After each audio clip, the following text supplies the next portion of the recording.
ایک عام سا پیپر کلپ، بھلا یہ کیا کر سکتا ہے؟ لیکن سوچیں، کیا یہ معمولی سی چیز کسی کی کامیابی کا راز ہو سکتی ہے؟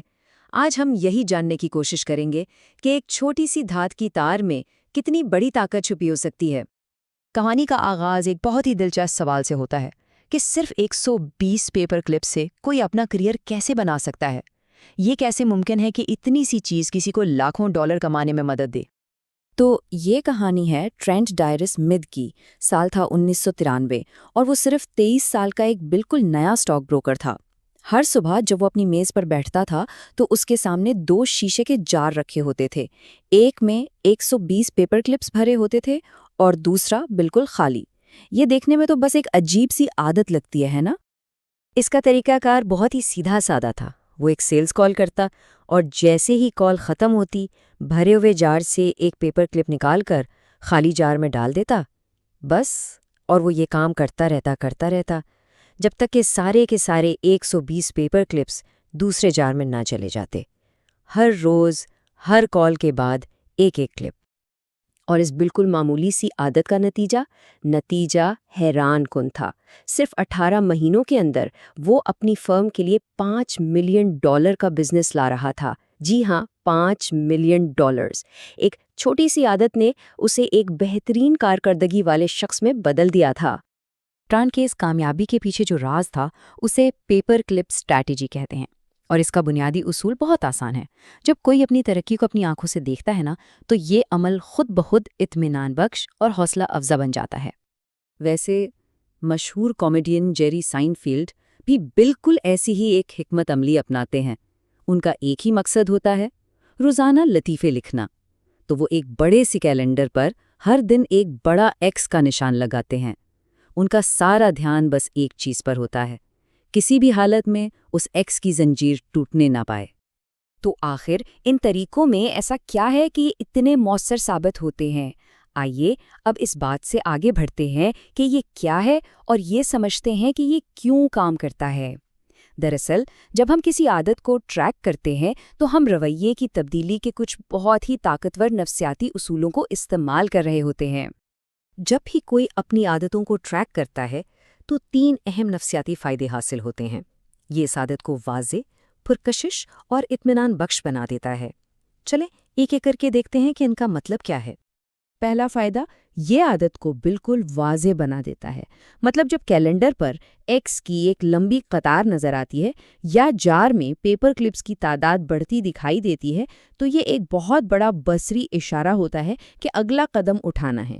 اس سے خود کو بہلانا بھی مشکل ہو جاتا ہے کیونکہ ثبوت تو آنکھوں کے سامنے ہوتا ہے۔ دوسرا فائدہ یہ ہے کہ یہ عادت کو پرکشش بناتا ہے۔ دیکھیں، حوصلہ افزائی کی سب سے بڑی شکل یہی ہے کہ اپنی ترقی کو دیکھا جائے۔ جب یہ صاف نظر آتا ہے کہ محنت کا پھل مل رہا ہے تو آگے بڑھنے کی خواہش خود بخود پیدا ہو جاتی ہے، خاص طور پر ان دنوں میں جب ہمت جواب دے رہی ہو۔ اپنی محنت کا یہ بصری ثبوت ایک زبردست محرک ثابت ہوتا ہے۔ اور آخر میں تیسرا اور شاید سب سے اہم فائدہ یہ اطمینان بخش ہے۔ یعنی ٹریکنگ کا عمل خود ہی ایک انعام کی طرح محسوس ہونے لگتا ہے۔ ہر بار جب کوئی کیلنڈر پر نشان لگاتا ہے یا ایک پیپر کلپ کو ایک جار سے دوسرے میں ڈالتا ہے تو اسے فوری اطمینان کا ایک چھوٹا سا احساس ملتا ہے۔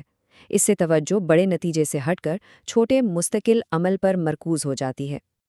اچھا، یہاں ایک عام مسئلہ سامنے آتا ہے۔ لوگ اکثر کہتے ہیں کہ یہ ٹریکنگ کرنا خود ایک کام بن جاتا ہے، ایک بوجھ سا محسوس ہوتا ہے۔ تو سوال یہ ہے کہ اسے آسان کیسے بنایا جائے؟ اس مسئلے سے نمٹنے کے لیے 3 بہت اچھی حکمت عملی ہیں۔ پہلی، جہاں تک ممکن ہو اسے خودکار یعنی آٹومیٹک بنا دیں، جیسے کئی فٹنس ایپس خود بخود سب کچھ ٹریک کر لیتی ہیں۔ دوسری، ہر چیز کو ٹریک کرنے کے بجائے صرف اپنی سب سے اہم عادات پر توجہ دیں۔ 10 چیزوں کو کبھی کبھار ٹریک کرنے سے کہیں بہتر ہے کہ ایک عادت کو مستقل ٹریک کیا جائے۔ اور تیسری، عادت کو کرنے کے فوراً بعد اسے ٹریک کرنے کی عادت ڈالیں۔ اب دیکھیں، زندگی میں اتار چڑھاؤ تو آتے رہتے ہیں۔ کوئی بھی ہمیشہ ہر چیز پرفیکٹ طریقے سے نہیں کر سکتا۔ تو جب کوئی اپنی روٹین سے ہٹ جائے تو لمبی مدت تک مستقل مزاجی برقرار رکھنے کا سب سے اہم اصول کیا ہے؟ اصول بہت سادہ لیکن بہت ہی طاقتور ہے۔ کبھی بھی 2 بار نہ چوکیں۔ ایک دن کام چھوٹ جانا ایک غلطی ہے، لیکن لگاتار 2 دن چھوٹ جانا ایک نئی بری عادت کی شروعات ہے۔ تو اس بات کو سمجھنا بہت ضروری ہے۔ پہلی غلطی کبھی بھی آپ کی ساری محنت کو برباد نہیں کرتی۔ اصل خطرہ تب ہوتا ہے جب غلطیاں دہرائی جانے لگیں۔ یاد رکھیں، ایک بار چوک جانا بس ایک حادثہ ہے، لیکن دوسری بار چوک جانا ایک نئی عادت کا آغاز ہے۔ اصل کمال تیزی سے واپس ٹریک پر آنے میں ہے۔ جیسا کہ مشہور سرمایہ کار چارلی منگر نے کہا تھا، کمپاؤنڈنگ کا پہلا اصول یہ ہے کہ اسے کبھی بھی غیر ضروری طور پر نہ روکیں۔ یہ بات کبھی 2 بار نہ چوکنے والے اصول سے بالکل جڑی ہوئی ہے، یعنی برے دنوں میں کی گئی تھوڑی سی کوشش بھی پچھلی ساری محنت کے فائدے کو بچا لیتی ہے۔ 0 پر جانے سے بچنا ہی سب سے اہم ہے۔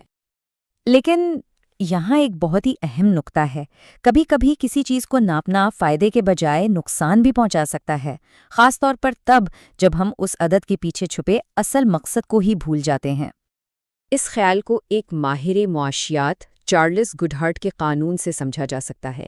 یہ قانون کہتا ہے کہ جب کوئی پیمانہ یعنی میجرمنٹ خود ایک ٹارگٹ یا ہدف بن جائے تو وہ ایک اچھا پیمانہ نہیں رہتا، وہ اپنی افادیت کھو دیتا ہے۔ اس کی مثالیں ہمارے ارد گرد بھری پڑی ہیں۔ لوگ اچھے کام کرنے کے بجائے صرف زیادہ گھنٹے کام کرنے پر توجہ دینے لگتے ہیں۔ اساتذہ سکھانے کے بجائے بچوں کو صرف ٹیسٹ پاس کروانے کے لیے پڑھانے لگتے ہیں، اور لوگ صحت مند ہونے کے بجائے صرف وزن کم کرنے پر دھیان دیتے ہیں۔ یعنی جب ہم غلط چیز کو ناپتے ہیں تو ہمیں غلط رویہ ہی ملتا ہے۔ تو اب اس سب سے کیا سبق ملتا ہے؟ سبق یہ ہے کہ پیمائش ایک بہت مفید چیز ہے، لیکن اسے صرف ایک رہنما ہونا چاہیے، حتمی منزل نہیں۔ یہ جو اعداد و شمار ہوتے ہیں، یہ پوری تصویر کا صرف ایک چھوٹا سا حصہ ہوتے ہیں۔ صرف اس لیے کہ کسی چیز کو ناپا جا سکتا ہے، اس کا یہ مطلب نہیں کہ وہی سب سے اہم چیز ہے۔ تو آخر میں ایک سوال سوچنے کے لیے، وہ کون سی پیش رفت ہے جو کسی کی زندگی میں ہو تو رہی ہے لیکن نظروں سے اوجھل ہے، صرف اس لیے کہ اسے ٹریک نہیں کیا جا رہا؟ اور اگر اس پوشیدہ پیش رفت کو سامنے لایا جائے تو کیا کچھ بدل سکتا ہے؟